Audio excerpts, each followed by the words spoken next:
మహబూబాబాద్ జిల్లా బయారం మండలం కన్నంపల్లి కొత్తపేట గ్రామ పంచాయతీ. నా పేరు బొమ్మకంటి రాంబాబు. ఇప్పుడు ఈ బయారం మండలంలో ప్రభుత్వం తరఫున 3 బార్ షాపులు వచ్చినాయి. 3 బార్ షాపులు ఒకటే సిండికేట్ అయ్యి ఒకటే స్టిక్కర్ తోటి ప్రతి గ్రామ పంచాయతీలో ప్రతి గ్రామానికి ఏ గ్రామానికి వెళ్ళు ఏ బజార్ కన్నా వెళ్ళు మద్యం ఏరులై పారుతుంది. కనీసానికి వీళ్ళు 3 సిండికేట్ అయ్యి ఇవ్వాల్సిన రేట్ కాడికి ప్రతి కాడికి పోయినా కానీ ఒక్కొక్క దాని మీద 10-20 రూపాయలు ఎక్కువ వేసి అమ్ముతున్నారు. దీన్ని ఎమ్మటే గవర్నమెంట్ వాళ్ళు కానీ మన ఈ బెల్ట్ షాపుల వాళ్ళు కానీ తాగి జనాలు చనిపోతుంటారు కనుక ప్రతి యూత్ కనీసానికి చదువుకోని వాళ్ళు కూడా ప్రతి ఒక్కరు మద్యానికి అలవాటు అయిపోయి మద్యం అసలు వేరులై పారుతుంది. ఈ మద్యాన్ని కనీసానికి ఎవరు తాగాల, కనీసానికి 60 సంవత్సరాలు తాగాల్సిన వాళ్ళు ఇవాళ 17-18 సంవత్సరాల నుండి కూడా పిల్లలు తాగి ఇబ్బంది పడుతున్నారు, చచ్చిపోతున్నారు. భార్యలు భర్తలు కొట్టుకొని విడాకులు అయిపోయి ఒకళ్ళు మందులు తాగి చచ్చిపోతున్న పరిస్థితి వచ్చింది. దానివల్ల ఈ బెల్ట్ షాపుల్ని అరికట్టాలనేది మేము గ్రామంగా కోరుకుంటున్నాం. ప్రతి ఏ వాడకన్నా ఏ బజార్ కన్నా 4-5 బెల్ట్ షాపులకు తక్కువ లేవు. పెద్ద బజార్ అయితే 10-15 ఉంటున్నాయి. దీని మీద స్పందించాలని మేము గ్రామంగా కోరుకుంటున్నాం. బాగా ఎక్కడికి పోయినా కానీ 20 రూపాయలు 30 రూపాయలు ఒక్కో క్వార్టర్ మీద బీర్ మీదనైతేనేమో 50 రూపాయలు అట్లా అదనంగా అమ్ముతారు. వీటిని మొత్తం అరికట్టాలనేది కోరిక. ఎందుకంటే కాపురాలు కూలిపోతున్నాయి, పిల్లలు చచ్చిపోతున్నారు. మందు తాగిన మత్తులో ఏం తాగుతున్నారో అర్థం కాకుండా పురుగుల మందు కూడా తాగి చచ్చిపోయే పరిస్థితికి దిగజారింది. యూత్ అంతా తప్పదారిన పోతున్నారు. వాళ్ళు ఏం చేయాలి, కష్టం చేసే పరిస్థితులు కూడా లేరు.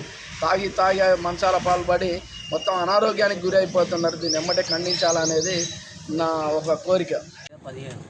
బీర్ల మీద ఎవరు అమ్మమంటారు? ఎవరు అమ్మమన్నారు మీరు?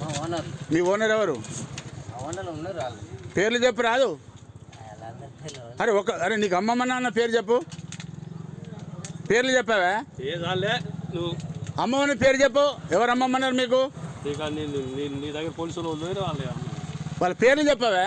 ఎవరు మీకు అమ్మమ్మన్నది? ఎవరు మీకు సిండికేట్ ఎవరు లీడర్? ఎవరు సిండికేట్ లీడర్ ఎవరు? చెప్పావు? నువ్వు చెప్పావేంది? ఎవరు బాబు? నువ్వు చెప్పు రాదు. ఎవరన్నా చెప్పు, ఇప్పుడు చెప్పు. సిండికేట్ లీడర్ ఎవరు? గడ్డ వెంకన్న. ఆయన అమ్మమంటారా 15 రూపాయలు? అందరు సిండికేట్ అమ్మమంటారా? మీదేం లేదు. బయ్యారం మండలంలో 3 లైసెన్స్ షాపులు ఉండడం జరిగింది. మరి ఇక్కడ ఉన్నటువంటి 3 లైసెన్స్ షాపులు కూడా సిండికేట్గా తయారై ఒకటే వాటి మీద స్టిక్కర్లు ఏవైతున్నాయో ఒకటే నెంబర్ తోటి వేసి ఇక్కడున్న ఆటోలతోటి లోపల బయ్యారం మండలంలో విస్తృతంగా బెల్ట్ షాపులను ప్రోత్సహిస్తూ 20-30 రూపాయలకు అధిక ధరలకు అమ్ముతూ మరి చేస్తూ ఉన్నారు. మరి 3 షాపులకు యజమానులు కూడా వేరువేరు షాపులు అయ్యి కానీ ఇక్కడ 3 కూడా సిండికేట్గా ఏర్పడడం జరిగింది. ఈ విధంగా చేస్తూ ఉంటే మరి చూస్తున్నటువంటి ఇక్కడ ఎక్సైజ్ శాఖ అధికారులు కూడా వీరికి ఒత్తాసపరుచుకునే సందర్భాలు చూస్తూ ఉన్నాం. మరి గతంలో ఒకసారి చెప్పినప్పటికీ కూడా ఈ ఎక్సైజ్ శాఖ అధికారులు మరి వాళ్ళు రావడం వాటి మీద చర్య తీసుకునే పరిస్థితి లేదు. మరి ఇప్పటికైనా జిల్లా అధికారులు కానీ అదేవిధంగా ఎక్సైజ్ అధికారులు ఖచ్చితంగా వీటి మీద చర్య తీసుకోవాలి. లేదు అంటే వారి ఉన్నతాధికారులు మేము వాటి మీద ఈ షాపుల మీద జరుగుతున్న అక్రమాల మీద ఖచ్చితంగా రిపోర్ట్ చేద్దాం. ఇప్పటికైనా అధికారులు చొరవ తీసుకోవాలని చెప్పి కోరుకుంటున్నాం.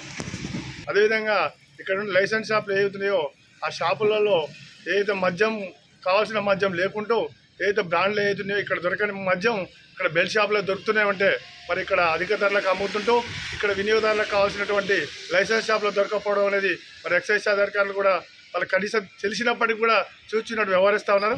ఇప్పటికైనా ఖచ్చితంగా ఆ యజమానులు ఎవరైతే ఉన్నారో ఆ లైసెన్స్ షాపుల యజమానుల మీద చర్యలు తీసుకోవాలని చెప్పి మేము కోరుకుంటా ఉన్నాం.